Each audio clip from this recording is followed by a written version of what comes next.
Marcus wiped the grease from his hands with an old rag, squinting at the alien starship's engine core through his protective goggles. The massive vessel had crash-landed 3 days ago in the scrapyard where he worked, and nobody else wanted to touch it. The other mechanics called it cursed, said it belonged to the Draconian Empire, and that meant trouble. But Marcus had always been curious about things that others feared. The ship was beautiful in a terrifying way. Its hull gleamed like black scales, and strange symbols pulsed with dying light along its surface. The engine room was larger than his entire workshop back on Earth, filled with technology that seemed to blend magic and science in ways that made his engineer's brain both excited and confused. He had been working alone for hours, trying to understand the power core's design.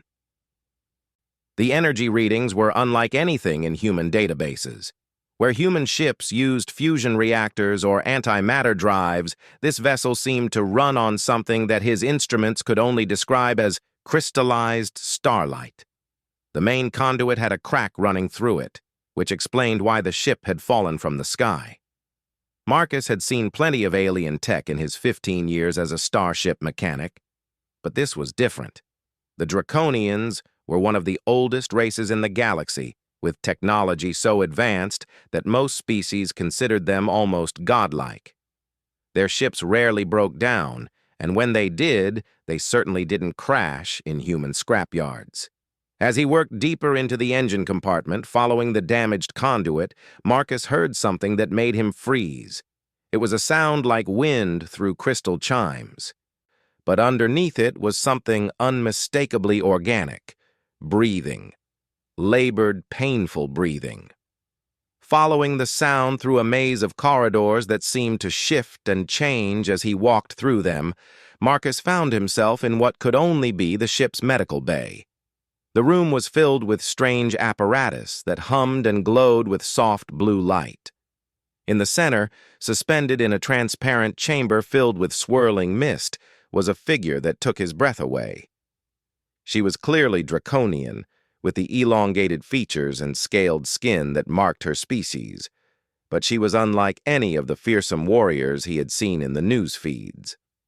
Her scales were a deep emerald green that seemed to contain their own inner light, and where other draconians he had seen were massive and intimidating, she appeared almost delicate, almost human-sized. Though he knew that was impossible. The woman's breathing was shallow and irregular. Warning lights flashed around her chamber, and the alien text scrolling across the displays didn't need translation. She was dying. Marcus had never been the type to walk away from someone in trouble, regardless of species. He began examining the medical equipment, his engineer's instincts kicking in. The technology was far beyond human understanding, but machines were machines. They all had the same basic principles: input, processing, output. Something was clearly wrong with the input. The power coupling feeding the medical chamber was damaged, probably from the same energy surge that had cracked the engine core. Marcus traced the connections, comparing them to the ship's other systems. It took him 3 hours, but he finally understood the basic power flow. The medical chamber needed a steady stream of that crystallized starlight energy to keep the woman alive, but the damaged systems were causing power fluctuations. Working carefully with tools that seemed almost primitive compared to the alien technology, Marcus began rerouting power conduits. He had to crawl through access tunnels that were clearly designed for beings with different proportions than humans, and more than once he got stuck and had to back out and try a different approach. As he worked, he found himself talking to the unconscious woman, explaining what he was doing the way he always talked to himself when working on difficult problems. Okay, so if I bypass this coupling here and feed the power through the secondary grid, that should stabilize the flow. The question is whether the backup systems can handle the load. Hours passed. Marcus lost track of time as he worked, completely absorbed in the puzzle of alien engineering. It was like nothing he had ever encountered, but the more he studied it, the more he began to see the elegant logic behind the design. Where human technology was often brute force solutions, this was more like art. Every component served multiple purposes, and the entire system was integrated in ways that seemed almost organic. Finally, just as exhaustion was beginning to make his hands shake, Marcus completed the power rerouting. He held his breath as the new connections came online, watching the displays around the medical chamber. For a moment, nothing happened. Then, slowly, the warning lights began to fade from red to amber to green. The woman's breathing immediately became deeper and more regular. Her color, which had been growing paler, began to return to that vibrant emerald green. Marcus sagged against the wall, suddenly aware of how tired he was. That was when she opened her eyes. They were golden, like molten metal, and they fixed on him with an intensity that made Marcus feel like she was looking directly into his soul. For a long moment, neither of them moved. Then she spoke, and her voice was like music, even though he couldn't understand the words. Marcus cleared his throat nervously. Hi, I'm Marcus. I'm a mechanic. I fixed your life support system. Are you feeling better? She tilted her head, studying him. When she spoke again, her words came through the ship's translation system. You are human. Yes, ma'am. And you're draconian. Which is pretty amazing, actually. I've never met one of your people before. I am Lyrelai, Princess of the Third Spiral, heir to the Emerald Throne. Her voice carried an authority that made Marcus want to bow, but also a weakness that reminded him she had been dying just minutes ago. Why did you save me, human? Marcus shrugged, feeling suddenly awkward. You needed help. I'm good at fixing things. Seemed like the right thing to do. Princess Lyrelai stared at him for a long moment, as if trying to understand something completely foreign to her experience. The right thing to do, she repeated slowly. Your species is known for many things, human Marcus. Compassion toward ancient enemies is not among them. Well, maybe you don't know us as well as you think, Marcus said, then immediately wondered if he had just insulted galactic royalty. But Lyrelai smiled, and the expression transformed her entire face. Perhaps not. Tell me, human Marcus, do you understand what you have done? Fixed your medical pod? You have saved the life of a member of the draconian royal family. According to the ancient laws of my people, this creates a life debt that can only be repaid in kind. Marcus frowned. I don't need any payment. I was just doing my job. It is not about what you need, Lyrelai said, though her tone was gentle. It is about honor, about the laws that govern my people. You have given me my life, and now my life belongs to you until that debt is repaid. That seems a little extreme, Marcus said. I mean, I appreciate the thought, but I'm just a mechanic. I fix things and go home. I don't really need a life debt from space royalty. Lyrelai's expression grew serious. Human Marcus, you do not understand the significance of what has occurred here. I am not merely royalty. I am the last surviving heir to the Emerald Throne. My ship was attacked by assassins from a rival house. They believed they had killed me, and when word spreads that I survived, they will come for me again. Marcus felt a chill run down his spine. Assassins? Like actual assassins? With weapons and everything? The draconian political system is complex. There are those who would benefit greatly from my death. And now, human Marcus, you are connected to me by bonds of honor that my people have maintained for 10,000 years. Whether you wish it or not, you have become part of something much larger than repairing engines. Okay, Marcus said slowly. So what does that mean exactly? Before Lyrelai could answer, alarms began blaring throughout the ship. Red lights flashed, and the translation system crackled to life with urgent warnings in the draconian language. It means, Lyrelai said, her golden eyes hardening, that they have found us. Through the ship's viewports, Marcus could see sleek vessels descending from the sky, their weapons already charging with ominous light. He counted at least 6 ships, each one larger and more heavily armed than anything in the local system defense force. "How many people are on those ships?" he asked. "Each vessel carries approximately 50 warriors," Lyrelay said, struggling to stand. "They are trained from birth to kill, and they will show no mercy to any who stand in their way." Marcus looked out at the approaching ships, then back at the princess who was still weak from her injuries. 300 alien warriors were about to descend on his scrapyard, looking for a woman who was barely able to stand. "Well," he said, picking up his toolbox, "I guess we better figure out how to get this ship running again." "Human Marcus," Lyrelay said, her voice carrying a note of something that might have been respect. "Those are some of the finest warriors in the galaxy. We cannot possibly fight them all." Marcus grinned, feeling more alive than he had in years. "Princess, you're thinking like royalty. I'm thinking like a mechanic. We don't need to fight them all. We just need to fix enough of this ship to get out of here before they can stop us. The damage is too extensive. It would take days to repair properly." "Who said anything about proper?" Marcus was already moving toward the engine room, his mind racing through possibilities.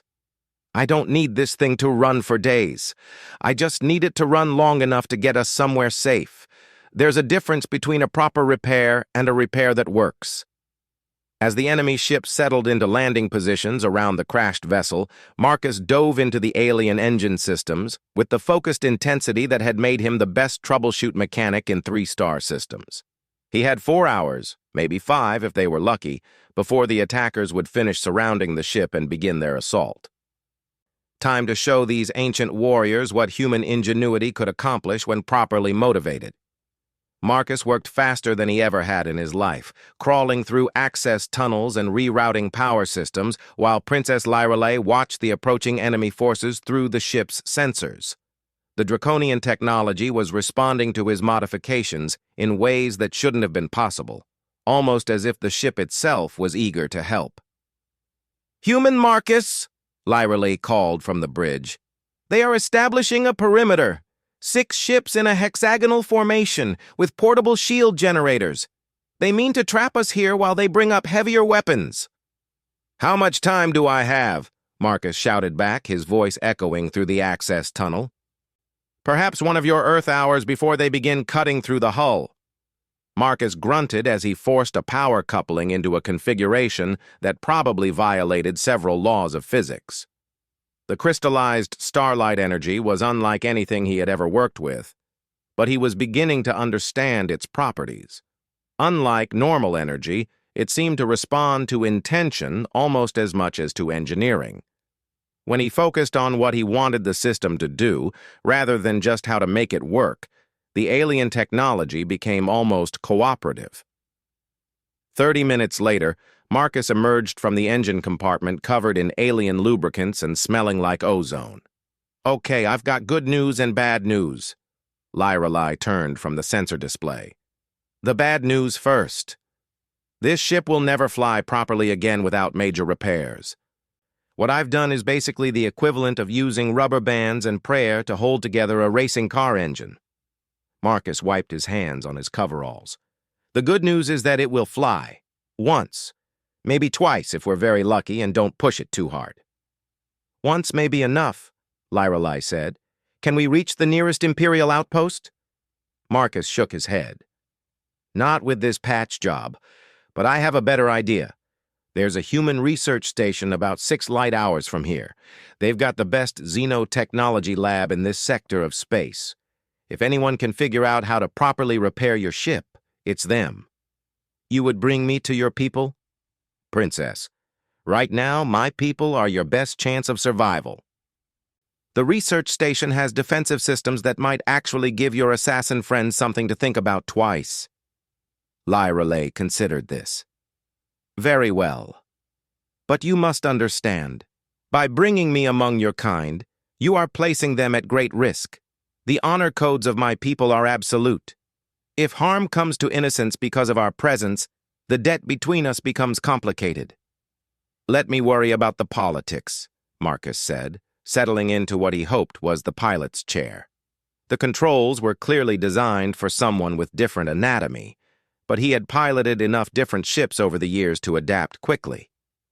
"Right now, let's focus on getting out of here alive." The ship's engines came online with a sound like distant thunder mixed with wind chimes. Marcus felt the vessel shudder as power flowed through jury-rigged systems that were probably screaming in protest. Warning lights flashed across the alien control panel, but the translation system helpfully informed him that most of them just meant, "This is not how this ship is supposed to work." "Hang on," Marcus said, and lifted off. The draconian vessel rose into the air like a wounded bird, listing slightly to port and trailing sparks from the damaged hull sections.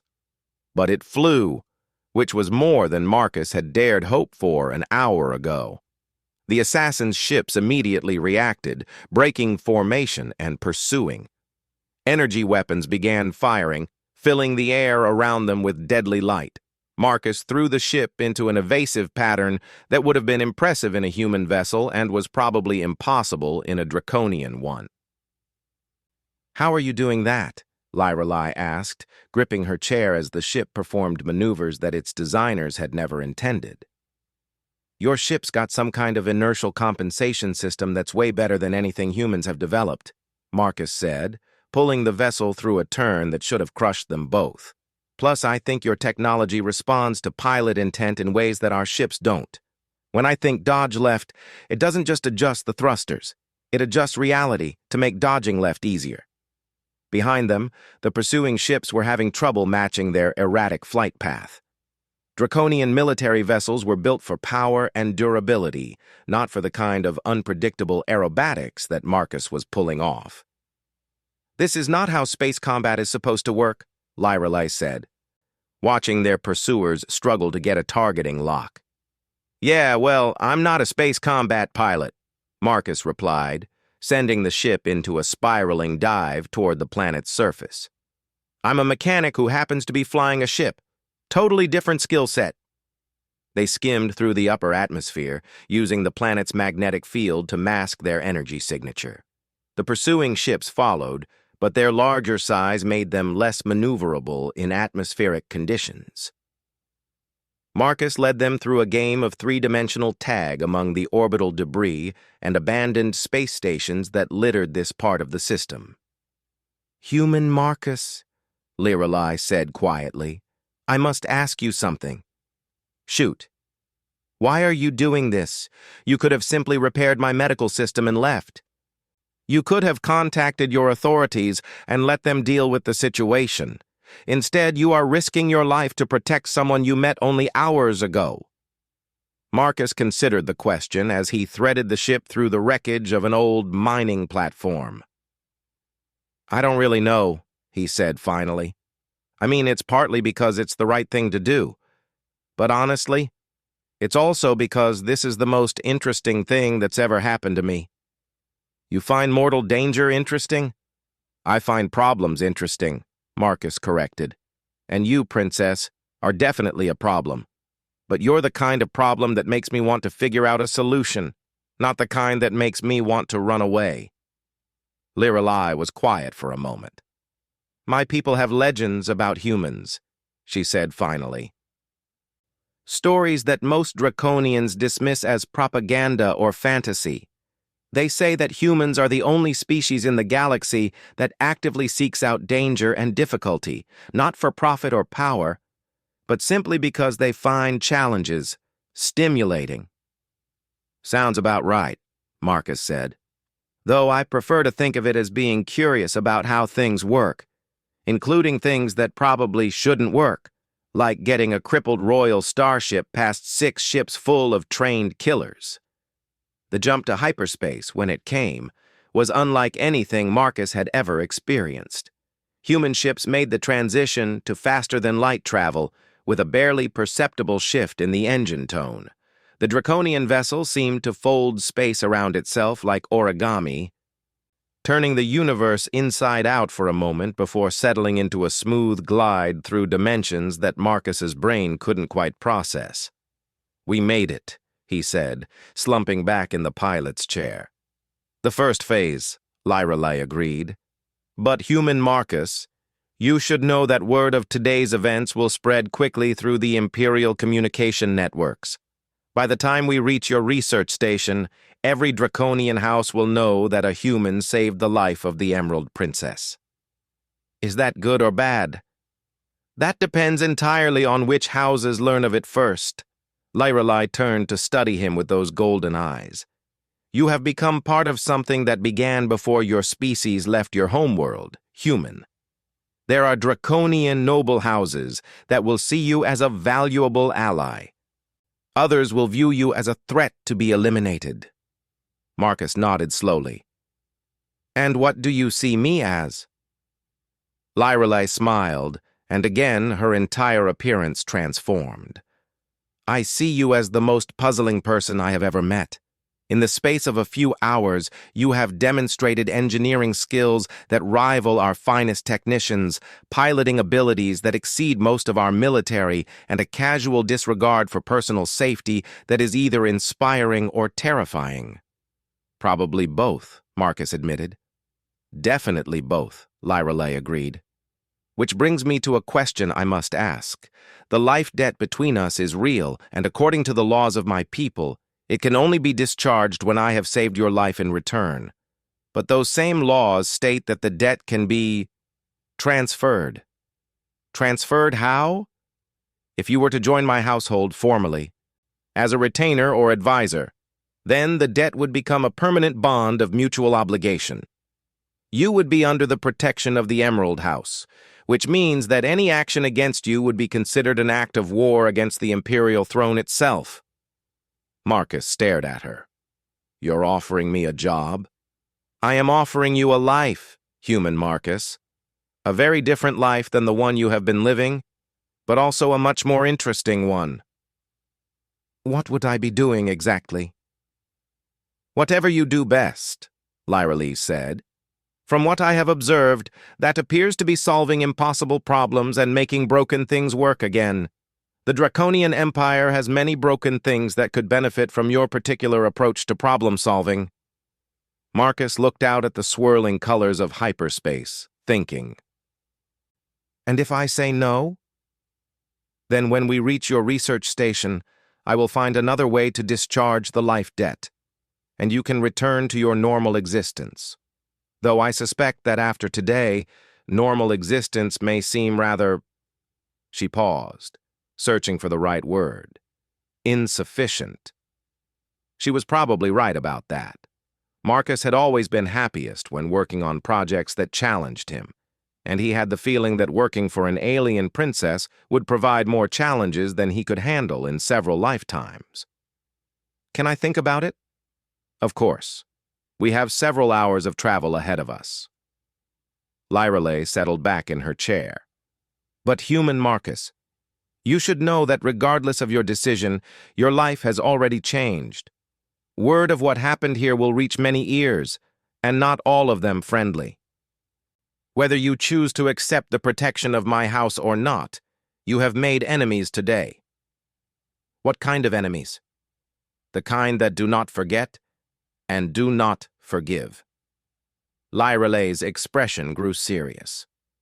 The house that sent those assassins will not be pleased that their mission failed. They will seek to rectify their mistake, and they will consider anyone who aided me to be a legitimate target. Marcus nodded thoughtfully. So basically, I'm already in this, whether I want to be or not. Yes. In that case, Marcus said, I guess I better make sure I understand exactly what I'm getting myself into. The human research station Kepler 442 appeared on their sensors like a small mechanical moon, bristling with communication arrays and defensive platforms. Marcus had been here before, delivering repaired equipment and consulting on particularly difficult engineering problems. He had never imagined he would be arriving as the pilot of a stolen draconian royal starship with a princess in tow. They're hailing us, Marcus said, watching the communication board light up with incoming signals. Multiple channels, multiple languages. They're definitely interested in talking. Answer them, Lyrelay said. But let me speak first. Marcus opened the channel, and the main screen filled with the image of Dr. Sarah Chen, the station's director. Her expression was carefully neutral, which Marcus knew from experience meant she was probably either fascinated or terrified. This is Research Station Kepler 442, Dr. Chen said formally. Please identify yourself and state your purpose. Lyrelay moved into view of the camera, and Marcus watched Dr. Chen's carefully maintained composure crack slightly. Meeting draconian royalty was not something that happened to human research scientists every day. I am Princess Lyrelay of the Third Spiral, heir to the Emerald Throne, Lyrelay said, her voice carrying all the authority of ancient bloodlines. I request sanctuary and assistance under the provisions of the Galactic Cooperation Accords, Section 12. Dr. Chen blinked several times, then looked off-screen at someone Marcus couldn't see. Princess, with all due respect, Section 12 applies to diplomatic vessels and official state missions. You appear to be traveling in a damaged civilian craft. The craft belongs to the Emerald House, Lyrelay said smoothly. As do I. More importantly, I'm accompanied by human Marcus, who has entered into formal service as my technical advisor. Marcus shot her a look. He hadn't actually accepted her job offer yet, but he supposed that under the circumstances, formal protocol was less important than staying alive. Marcus? Dr. Chen's expression shifted to surprise and relief. Marcus Rodriguez? What in the world are you doing on a draconian royal vessel? Long story, Doc, Marcus said, moving into view of the camera. The short version is that I fixed something that was broken, and apparently that has political implications I didn't expect. We could really use a safe place to figure out what happens next. Dr. Chen looked between them, clearly trying to process the implications. Marcus, do you understand what you're asking? Harboring draconian royalty could be construed as taking sides in their political conflicts. That could put the entire station at risk. Dr. Chen, Lyrelay interrupted. I must inform you that we are being pursued by hostile forces. They will arrive within the next several hours, regardless of your decision regarding sanctuary. The question is not whether danger is coming to your station, but whether you will face it with allies or alone. The scientist's expression grew grim. How many ships are we talking about? 6 combat vessels, approximately 300 warriors, Marcus said. They're from House Vorthak, according to the princess. Apparently, they don't like her very much. House Vorthak has been declared outlaw by imperial decree, Lyrelay added. Any assistance you provide in capturing or destroying their forces would be considered a service to the Empire. Dr. Chen was quiet for a long moment, clearly weighing options. Finally, she nodded. Docking Bay 7 is clear. We'll begin emergency protocols as soon as you're aboard. The research station was a marvel of human engineering, all clean lines and efficient spaces designed for maximum functionality. As Marcus guided the damaged draconian ship into the docking bay, he could see the station's crew preparing for potential combat. Defensive shields were powering up, weapon platforms were coming online, and personnel were moving with the quick efficiency of a well-trained emergency response team. Impressive, Lyrelay said, watching the preparations through the viewport. Your people adapt quickly to changing circumstances. It's what we do best, Marcus replied. Humans aren't the strongest, or the fastest, or the smartest species in the galaxy, but we're probably the most stubborn. When we decide we're going to do something, we find a way to make it work. They were met at the airlock by Dr. Chen and a small team of researchers who were trying very hard not to stare at the draconian princess. Marcus made quick introductions, then found himself swept into a planning session that would determine whether they all lived through the next few hours. Our defensive capabilities are limited, Dr. Chen explained, gesturing to a holographic display of the station. We're primarily a research facility, not a military installation. We have shield generators and some automated weapons, but nothing that could stand up to a sustained assault from 6 warships. You don't need to destroy them, Marcus said, studying the display. You just need to make attacking you more expensive than they're willing to pay. Explain? Marcus pointed to the station's main power core. House Vorthak is operating outside Imperial law, which means they're funding this operation themselves. They can't afford to take heavy losses on what's supposed to be a simple assassination mission. Lyreley nodded approvingly. Human Marcus is correct. If we can inflict significant damage on their forces, they may choose to retreat rather than risk further losses. So how do we inflict significant damage? Dr. Chen asked. Marcus grinned. Same way I got us out of the scrapyard. We cheat. The plan that Marcus outlined was either brilliant or insane, and possibly both. The research station's primary purpose was studying exotic matter and energy phenomena, which meant they had equipment designed to manipulate forces that most people couldn't even pronounce. With some creative reprogramming and a few modifications that probably voided several safety protocols, that equipment could be turned into weapons unlike anything the attacking ships would expect to face. You want to turn our quantum resonance array into a directed energy weapon?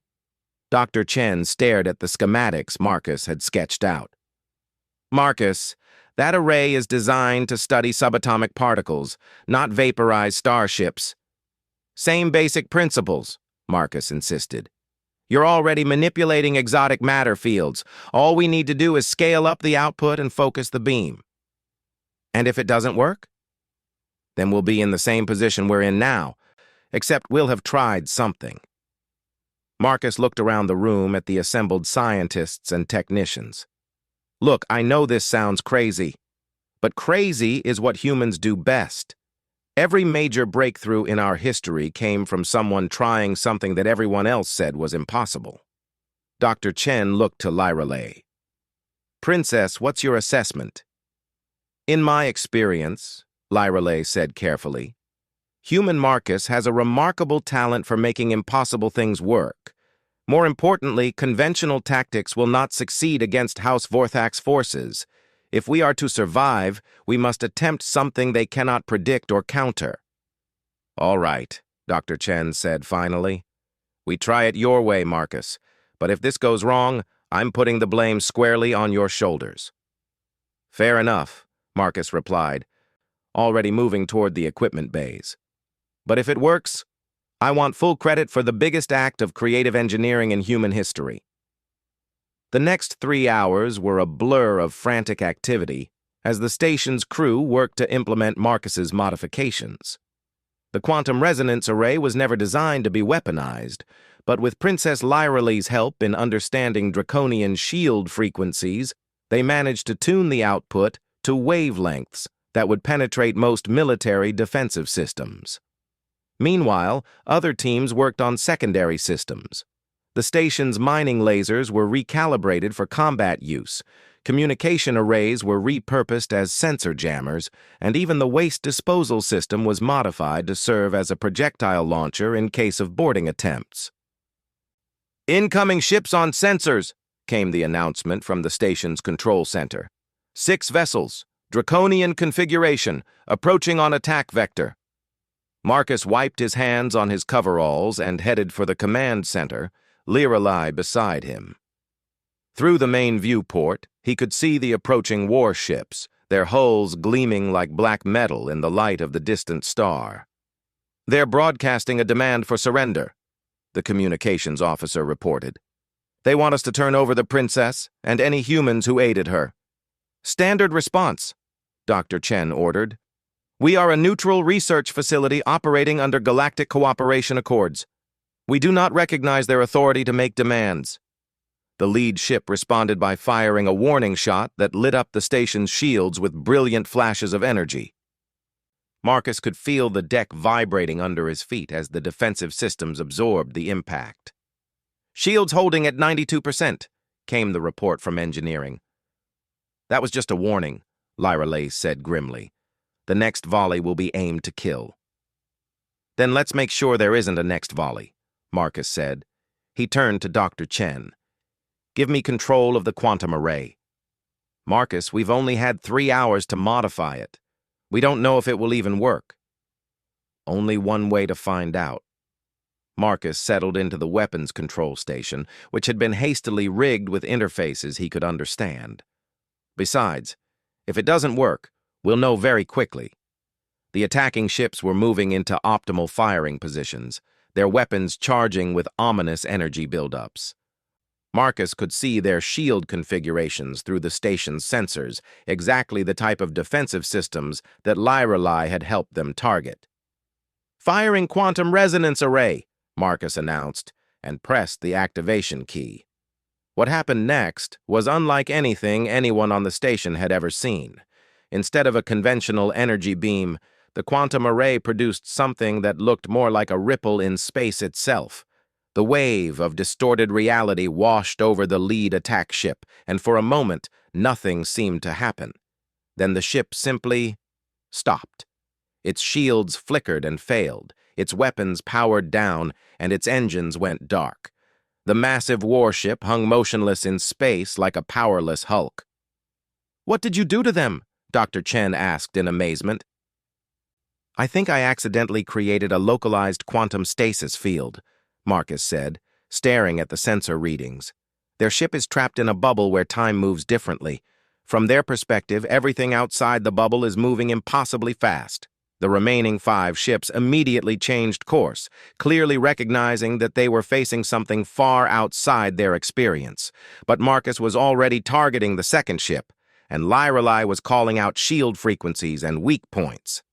"Human Marcus," Lyrelai said, as the second ship suffered the same fate as the first. "You have just demonstrated a level of technological innovation that will be discussed in Imperial academies for centuries." "I just hope it's enough," Marcus replied, targeting the third ship. But the remaining attackers had learned from watching their comrades. Instead of maintaining formation, they scattered and began using evasive maneuvers while firing from long range. The quantum array was powerful, but its targeting systems weren't designed for fast-moving targets. "They're adapting," Dr. Chen observed. "We need a different approach." Marcus nodded, his mind racing. "Princess, what happens if a draconian noble house loses this many ships on an unauthorized mission?" "They would face Imperial investigation and likely punishment," Lyrelai said immediately. "But only if word of their actions reaches the proper authorities.